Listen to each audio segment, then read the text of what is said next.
Hi, Phil Kaplinski here with Practical Hapkido. Tonight I wanted to bring you a video about where we place our hands, how we trap things. And this one I'm going to show you is going to be available to you in whatever style of Hapkido or joint locking you train in. The devil's in the details on these things. You can have good joint locks or you can have great joint locks. To have great joint locks, your trap or your hand placement where your fingers are lying is real important. I'm going to show this from a variety of different locks. First off, I see a lot of people doing joint locks where their hand, they have all this space in here. Space in there is going to equal escape. Any trap you have, there shouldn't be any space in here. So for instance, this lock here, what I'm going to try and show you is where our hand placement is, where I'm going to use some pressure point numbers just so that you can look at a chart no matter where you are and find that exact spot. Right here on this index finger is called large intestine 3. I'm going to place any part of my thumb touching that part there. Get the space out. And then my ring finger is going to lay down here, right here at this bottom line at the heel of his palm. This is called heart 7 right here on the wrist. So I'm utilizing this point and taking all the space out. Ultimately, the longer you do this, this should become natural. So wherever you place your hand, you're going to find these two locations all the time. So that when I create this arm bar, come over here with the camera. Let's look at this here. Finger here. So this ring finger here is right on heart 7. This one here is right across that large intestine point on the back knuckle here. So not only I have that lock, I've got my arm bar. Okay, so that's like on an arm bar.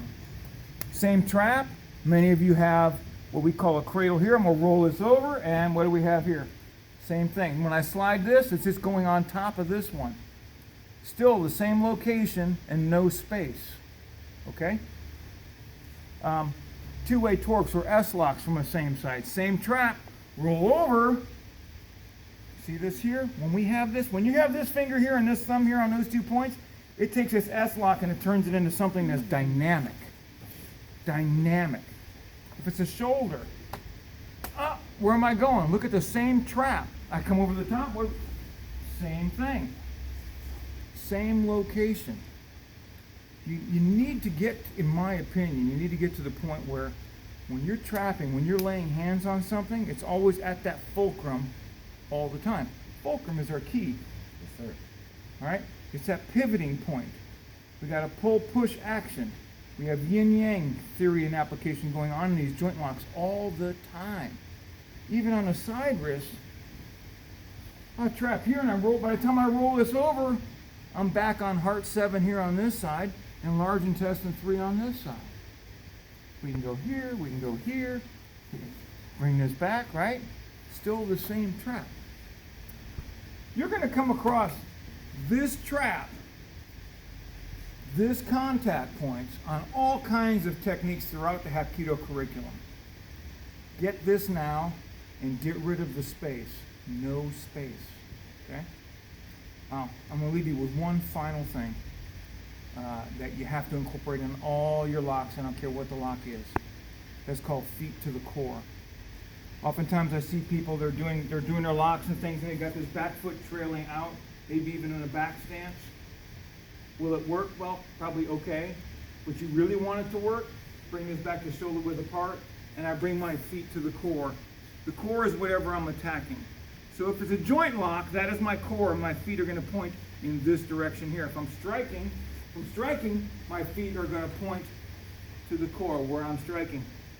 Both legs are bent. I'm going to drop about 6 inches, rotate feet to the core, keep my hands in the power zone, and apply that to my joint locks or striking, especially joint locks. No matter what I'm doing, if I'm out here, I'm weak. The minute I bring my hand in here, my elbow is touching my body, now I'm back to being strong. A power zone is a rectangular box right in front of you when your elbows are touching your body, right about here. When your hands are here, you are at your strongest.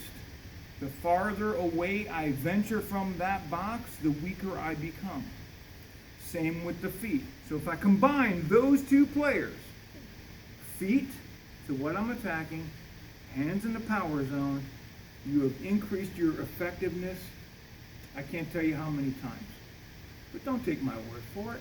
Apply it yourself. Prove me wrong. Thank you. Have a good time. Enjoy training. Have a good night.